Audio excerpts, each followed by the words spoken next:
আর কখনো তোমাকে বিরক্ত করব না। আর কখনো ফোন পাবে না আমার।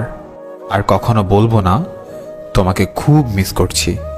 রিসিভ না করা প্রতিটা কল, উত্তর না দেওয়া প্রতিটা মেসেজ, আর এড়িয়ে যাওয়া প্রতিটা কথা মনকে জানান দিচ্ছিল যে সবশেষে আমি কতটা মূল্যহীন হয়ে গেছি। তুমি না হয় আমার সাথে অভিনয় করে খুবই ভালো আছো, জানি সারা জীবন সুখেই থাকবে, কিন্তু আমি কি পারবো তোমায় ছাড়া সুখে থাকতে? পারবো কি তোমায় ভুলে যেতে? কোনোদিনও পারবো না।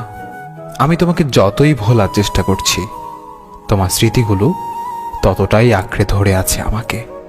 মনে করি এইবার সত্যিই ভুলে যাব তোমাকে, আর কখনো পিছু ফিরে দেখব না তোমাকে। কিন্তু তোমার চেহারা যখন সামনে আসে, তখন মনে হয় এইবার দেখি, তারপর ভুলে যাব।